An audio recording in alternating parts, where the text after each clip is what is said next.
आप देख रहे हैं universal news today. Virendra Pandey ji Lok Sabha चुनाव का सारी प्रक्रिया लगभग पूरी हो गई है। आज शाम तक प्रधानमंत्री दोबारा शपथ लेने उधर जो है आप लोगों ने एक नारा दिया था कि इस बार 400 पार, इसलिए 400 पार का नारा आपने दिया और 400 पार ठीक है, लक्ष्य आप लिए 400 का, वहाँ है ऊपर 303 पे आगे आप सिमट गए। वहीं विपक्ष 295 का अपना दावा कर रहा है और ये 240 में आगे सिमट गए। विपक्ष हार के भी खुशी मना रहा है, वहीं बीजेपी में वो एक्साइटमेंट नहीं देखने को मिल रहा है। ऐसा क्यों? देखिए, 400 पार का हमने जो नारा दिया था, हमेशा किसी चीज़ को हासिल करने के लिए जब हम लक्ष्य बड़ा रखते हैं तभी उसके मतलब हो सकता हम लक्ष्य हम तो मान के ही चल रहे थे लक्ष्य हमारा बड़ा है, हम उसके अंदर आ जाएंगे या तो उससे पार कर जाएंगे। 400 पार का नारा अगर हम नहीं रखेंगे, हम अपना हौसला बड़ा नहीं रखेंगे, हम छोटे में सिमट जाएंगे। इसलिए हम लोगों ने 400 पार का नारा रखा, 400 पार का नारा रखा, लेकिन फिर भी हम लोग 400 पार नहीं कर पाए। 296 एनडीए ने आया और एनडीए हमारा, एनडीए में कहते हैं नीतीश कुमार जो है पलटूरा में पलटी मार जाएंगे। एनडीए हमारा पुराना वो है और नीतीश कुमार हमारे पहले से पुराने साथी हैं। नीतीश कुमार जो है इस बार ऐसा कुछ नहीं है उनके अंदर, उन्होंने पहले ही कह दिया कि हमारे प्रधानमंत्री जो कहेंगे हम वही करेंगे, हमारे अंदर कोई ऐसी परिवर्तन नहीं आएगी। मतलब किसी बार सरकार चलाने में कहीं कोई दिक्कत नहीं है? कोई दिक्कत नहीं है चलाने में।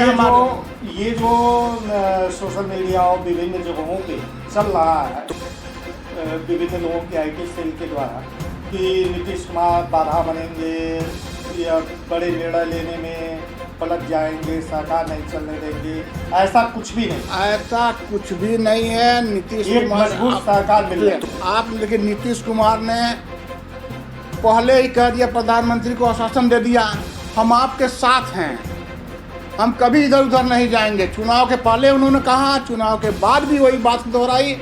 ऐसा कुछ नहीं है। ये जो है विपक्ष के लोग एक अफवाह फैला रहे हैं। विपक्ष के लोग चाह रहे हैं हम किसी तरह हम सत्ता में, सत्ता लोभी हैं वो सत्ता लोभी हैं। अभी हम नीतीश कुमार जी को पीएम का उन्होंने ऑफर दिया। अब आप बताइए, नीतीश कुमार ने पीएम का ऑफर टुकड़ा करके एनडीए में अपने बने रहें, तो हम कैसे कह दें कि हम नीतीश कुमार जो हमारे साथ नहीं हैं? कांग्रेस जिसका ग्राफ एकदम नीचे था बीते 3 चुनावों से देखा जाए तो उनकी संख्या लगातार बढ़ते आज 98 पहुंची, 2 अंक में आज भी। वहीं उत्तर प्रदेश में हम जहाँ देखा समाजवादी पार्टी ही इसका ग्राफ बीते 3 चुनावों से एकदम नीचे था। लेकिन इधर ये देखने को मिला है उत्तर प्रदेश में 2014 का चुनाव में आप 72 सीट आते हैं, 19 में गिर जाते हैं, 62 हो जाते हैं। उसके बाद आज जो है 24 में उससे कम हो जाते हैं। कहीं ना कहीं ये मोदी का फैक्टर पूरे देश में चल रहा है। हर जगह आप कन्याकुमारी जीत के आ रहे हैं, केरल में आप जीत के आ रहे हैं और उत्तर प्रदेश जो आपको बहुत बड़ा बल देता था वहाँ आप कमजोर हो जा रहे हैं। ऐसा क्यों?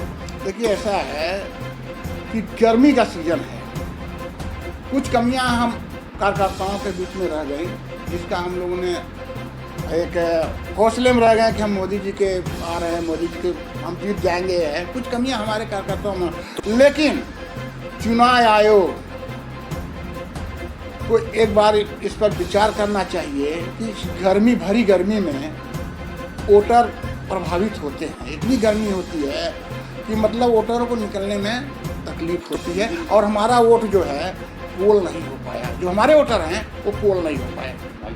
पांडे जी, 2014 में भी गर्मी थी, 2019 में भी गर्मी थी। ले इस बार का टेम्परेचर आप देख लो, मई में इतनी टेम्परेचर नहीं रहती थी जो टेम्परेचर इस समय है आज। अच्छा, गोरखपुर मंडल को देखा जाए तो यहाँ बीजेपी अपनी सभी सीटों को पुनः प्राप्त की है। वहीं गोरखपुर सदर सीट से एक दावा किया गया है यहाँ के विधायक जी लोगों द्वारा कि इस बार हम 5 लाख मतों से अपने सदर सांसद किशन को विजयी।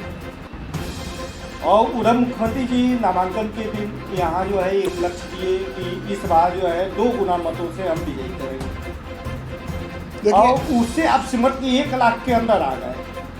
कुछ कमियां तो रही होंगी। कुछ कमियां मैंने अब कहा न, कुछ कमियां हम कार्यकर्ताओं के बीच में रह गई, तो उस पर जो विचार हो रहा कि कहाँ से कमी आई, कैसे क्या हुआ।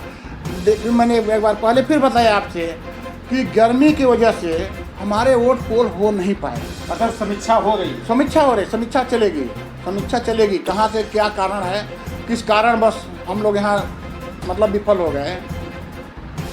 दूसरी कारण यह है कि जो आप कह रहे हैं कि 198-99 कांग्रेस को मिला है, तो हम लोग कांग्रेस की तरह झूठ नहीं बोलते हैं कि हम 1 लाख की गारंटी देते हैं, साल में 1 लाख हर महिलाओं को देंगे। नहीं, ये कार्ड है आपका, इन्होंने गारंटी कार्ड बांटा दलित और मुस्लिम महिलाओं के बीच में इन्होंने बांटा। आपकी सरकार है, आपकी LIO, आपकी खुफिया एजेंसी क्या कर रही थी? आयोग का को क्यों नहीं सूचना दी? आप तक सूचना क्यों नहीं पहुंची? देखिए, हमने बताया ना कुछ कमियां हमारे में हैं, हमें नहीं कह रहे हैं, लेकिन इनको इतनी बड़ी झूठ नहीं बोलनी चाहिए। क्यों नहीं दे रहे हैं? 1 लाख का ऑफर तो किए थे, क्यों नहीं है? पब्लिक पहुंच गई, कांग्रेस दफ्तर बंद करके क्यों भाग जा रहे हैं? क्यों झूठ बोल करके पब्लिक को भरमाए हैं? इन्होंने कह दिया कि हम जो है 400 पार कर जाएंगे तो हम संविधान बदल देंगे। अफवाह फैलाई गई, कोई संविधान बदलने वाला नहीं है। अब आप देखे होंगे कि प्रधानमंत्री जी जो हमारे हैं, पहले संविधान का ही प्रणाम किए हैं, उन्होंने हाथ जोड़कर प्रणाम किया है। अगर उनको संविधान बदलना रहता तो संविधान को प्रणाम करते, कभी नहीं करते वो। अच्छा, ये सही है कि आपने बड़ी सावधानी से अपनी जहाँ जहाँ कमियाँ थी, कार्यकर्ताओं की तरफ से जो उदासीनता थी, उस पर आपने गौर किया, मंथन किया। आप एक कार्यकर्ता पदाधिकारी होने के साथ साथ मतदाता भी। मंडल की बात छोड़ें, पूरे देश की निगाह अयोध्या पर। अयोध्या में हार का क्या कारण भाजपा? देखिए, अयोध्या में हार का कारण मैंने आपको बता दिया कि हमारे वोट पोल हो नहीं पाए हैं, तो गर्मी की वजह से। हम और कोई कारण नहीं है। अयोध्या के हमारे लोग भी उस पर पछतावा कर रहे हैं। ऐसा नहीं है कि गर्मी की वजह से, और कुछ पर्चियाँ जो हमारी पर्ची बढ़ती हैं वो डायरेक्ट BLO लोग ही, जो सरकार ने व्यवस्था बनाया था कि BLO जो है घर घर जा कर के पर्चियाँ बांटेंगे, BLO ने ऐसा कुछ काम नहीं किया है। सिर्फ अयोध्या में ऐसा हुआ? हाँ, अयोध्या में नहीं, हर जगह हुआ है। हमारे परसेंटेज कम होने के कारण ये भी हैं। जी, तो मैं फिर से अयोध्या पे आ रहा हूँ। 5 विधानसभाएं हैं उस लोकसभा में, फैजाबाद लोकसभा, लेकिन सदर यानी कि जो अयोध्या शहरी क्षेत्र है, वहाँ पर लल्लू सिंह जी जीतते नजर आए, लेकिन शेष 4 जगहों पर ही गर्मी क्यों दिखाई पड़ी ज़्यादा? देखिए, तो 4 जगह मैंने बताया ना कि कुछ कारण, हम कुछ गलतियाँ हैं, समीक्षा हो रही हैं कि कहाँ से गलती ये हुई है, उस पर हम लोग विचार करेंगे।